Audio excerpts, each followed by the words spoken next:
जय श्रीमन नारायण। आइए जानते हैं श्रीमद् भगवद गीता के प्रथम अध्याय का सारांश। अर्जुन विषाद योग। अब यहाँ पर धृतराष्ट्र और संजय की वार्तालाप है। धृतराष्ट्र संजय से पूछ रहे हैं कि युद्ध स्थली कुरुक्षेत्र में युद्ध का क्या हाल है, मेरे तथा पांडु के पुत्रों ने क्या किया।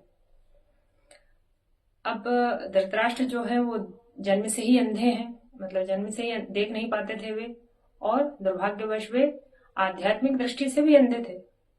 उन्हें पता था कि उनके पुत्र भी उन्हीं की तरह धर्म से अंधे हैं, और जो पांडव है वो बहुत ही धार्मिक है। वे नहीं चाहते थे कि उनके बीच में कोई समझौता हो। अब यहाँ पर संजय जो है वो व्यास जी के शिष्य हैं। व्यास जी के शिष्य होने के कारण उनकी कृपा से वे धृतराष्ट्र के कक्ष से बैठे बैठे युद्ध स्थली का पूरा हालचाल देख सकते थे। वहीं से बैठे बैठे वो धृतराष्ट्र को पूरा हालचाल बता रहे हैं। अब दोनों सेनाएं आमने सामने खड़ी हैं, इधर पांडवों की सेना और इधर कौरवों की सेना। दोनों ने अपने अपने शंख बजाए, दोनों सेनाओं ने। भगवान श्री कृष्ण ने अपना पांचजन्य शंख बजाया, अर्जुन ने देवदत्त शंख बजाया, और सभी उधर विपक्षी सेना जो कौरवों की सेना उन्होंने भी अपने अपने शंख बजाए। बड़ा ही भयानक माहौल था वो। उन शंखों की जो ध्वनि थी वो बहुत ही कोलाहल पूर्वक, मतलब बहुत ही भयावह थी। ये सब ने अपने अपने शंख बजाए। उसके बाद अर्जुन ने भगवान श्री कृष्ण से कहा कि हे जनार्दन, आप मेरा रथ युद्ध के बीचों बीच ले जाकर आप खड़ा कर दीजिए। यहाँ पर भगवान कृष्ण जो हैं वो अर्जुन के सारथी हैं। अर्जुन का हृदय बहुत ही पवित्र था। पांचों पांडव बड़े ही धार्मिक थे। उन्होंने अपने आप को भगवान श्री कृष्ण को समर्पित कर दिया था।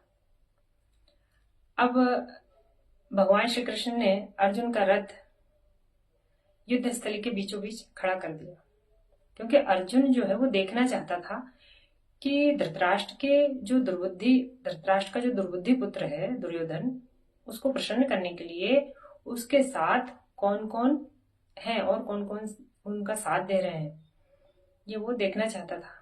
जब भगवान ने उसका रथ बीचों बीच खड़ा किया तब उसने देखा, भगवान ने कहा कृष्ण ने कि देखो अर्जुन, इस युद्ध भूमि में खड़े हुए तुम्हारे सामने जो खड़े हैं इन कौरवों की सेना को देखो। जब अर्जुन ने देखा कि मेरे सामने युद्ध की इच्छा से मेरे अपने ही खड़े हैं, मेरे स्वजन ही खड़े हैं, मेरे गुरु, मेरे भाई बंधु, मेरे मित्रगण, मेरे भांजे भतीजे मामा ताऊ इत्यादि सभी मेरे अपने ही खड़े हैं, तो वो शोक संतप्त हो गया।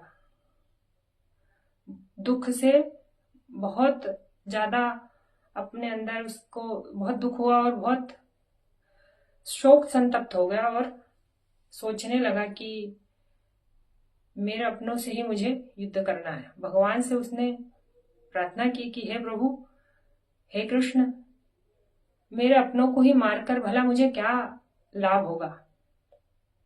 तीनों लोगों का आधिपत्य भी मुझे मिल जाए तो भी उससे मुझे क्या लाभ। क्या मेरे अपनों को मारना सही होगा। ये सब वो सोचने लगा और बहुत ज्यादा मोहग्रस्त हो गया, मोह में पड़ गया। अब भगवान ने अर्जुन की मनोस्थिति जान ली थी।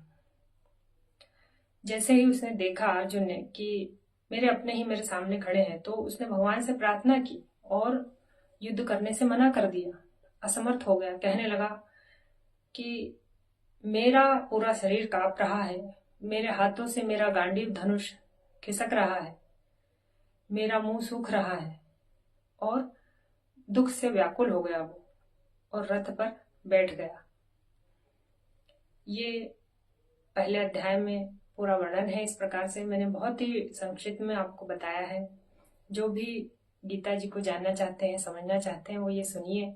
आपको उसे पढ़ने में आसानी होगी और आपको अच्छा लगेगा, आगे आपकी रुचि बढ़ेगी। अगर आप सुनेंगे तो गीता जी पढ़ने में आपकी रुचि बढ़ेगी, आपको इंटरेस्ट आएगा। श्रीमद् भगवत गीता पढ़ना चाहिए नित्य। और अब आगे का हम जो दूसरा अध्याय है उसे पढ़ेंगे, फिर उसका सार हम नेक्स्ट वीडियो में बताएंगे। सभी को जय श्रीमन नारायण।